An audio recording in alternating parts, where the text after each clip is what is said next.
चलिए आज मैं एक इम्पॉर्टेंट टॉपिक पर बात करने वाला हूँ। तो आज का मेरा टॉपिक है, ये टॉपिक है कि ज्योग्राफी का जो हम लोग स्टडी करते हैं, तो ज्योग्राफी का स्टडी को किस प्रकार से करना है। तो पहले मैं बताऊंगा कि ज्योग्राफी का स्टडी जो है आपको कैसे करना है, और उसके बाद मैं बताऊंगा कि किस बुक से आपको करनी चाहिए। ठीक है, तो यहाँ पर बात पहले समझिए कि यदि आप ज्योग्राफी की तैयारी करते हैं तो एक बात दिमाग में एकदम सेट कर लीजिए कि ज्योग्राफी का जो तैयारी है वो ऐसा नहीं है कि मान लिया आप उस लूसेंट उठा लिए पढ़ते जा रहे हैं उसको याद करते जा रहे हैं, ऐसा नहीं करना है।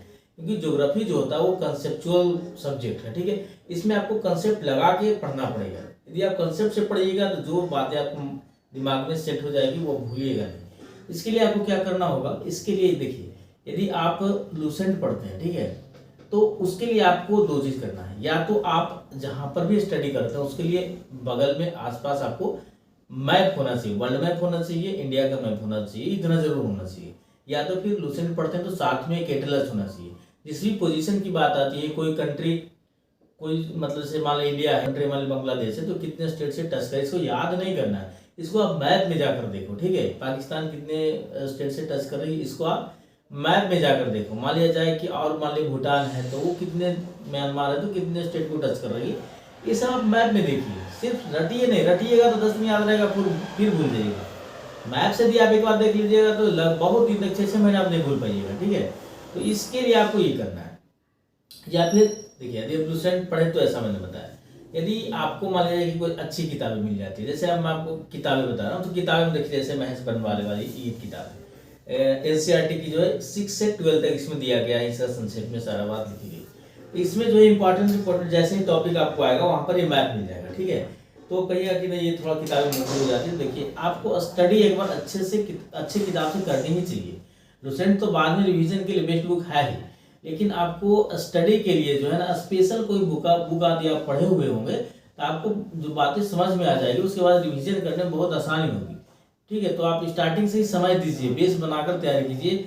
आप बार बार इसी चीज़ को पढ़िएगा, दिमाग में भूलिएगा, फिर पढ़िएगा, फिर भूलिएगा, लेकिन उससे बेहतर कि आप एक बार अच्छे से तैयारी कीजिए। तो देखिए, यदि आपको इस बुक से स्टडी करते हैं, जो कि इसमें बहुत सारे अच्छे से मैप भी दिया गया। ठीक है, और यदि आप लूसेंट से पढ़ना चाहते हैं तो लूसेंट यदि आप पढ़ते हैं तो यहाँ पर आपको दो चीज़ ध्यान में रखना है, बगल में मैप होना चाहिए या फिर एटलस होना चाहिए। ठीक है, ये बहुत जरूरी है, इसके बगैर आप ज्योग्राफी नहीं पढ़ सकते। हाँ, जहाँ पर आर्थिक भूगोल की बात होती है तो वहाँ पर मैप की आवश्यकता नहीं है, लेकिन प्लेसेस की बात है ना, जैसे आपको पढ़ना है कि कर्क रेखा भारत के कितने राज्यों से गुजरती है, यहाँ रटना नहीं है। इस आप लाइन को देखिए, जैसे मैप है मेरे, आप पीछे उस मैप में आप देखिए कि मैप कहाँ से निकल रही है, कौन सा स्टेट से गुजर रही है, किस स्टेट को किस पोजीशन पर वो कट कर रही है।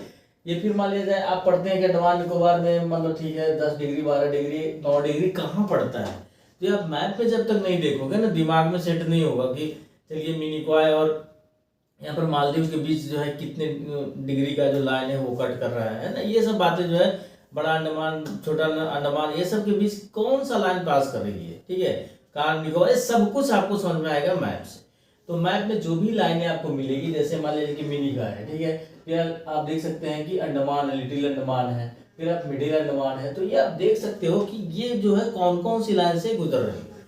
फिर आप पढ़ोगे कोई भी जलडमरू मध्य है, तो जलडमरू मध्य किस किस जमीन का जो पार्ट है उसको अलग कर रही है, वो मैप में आपको आसानी से मिल जाएगी। तो इसलिए स्टडी आपको ऐसे करना है। यदि आप बुक की बात करते हैं तो मैं आपको दो बुक प्रेफर करूंगा जो आपको पसंद पड़े।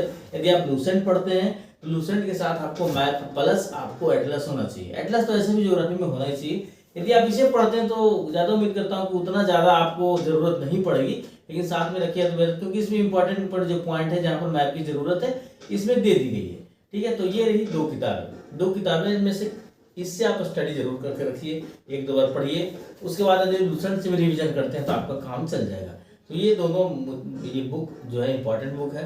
और बाकी जो स्टडी कैसे करना है ज्योग्राफी का तो मैं आपको बताया हूँ कि आपको बिना मैप की इसकी स्टडी नहीं करना। तो कैसे स्टडी करना है और कौन सी किताबों से करना है, ये दोनों मैंने आपको ये बातें बता दी। उम्मीद करता हूँ वीडियो आपको अच्छी लगी होगी। अगर वीडियो अच्छी वीडियो को लाइक कीजिए, चैनल को सब्सक्राइब करके बेल आइकन दबाना ना भूलें ताकि इस तरह का इंपॉर्टेंट वीडियो आपको मिलता रहे।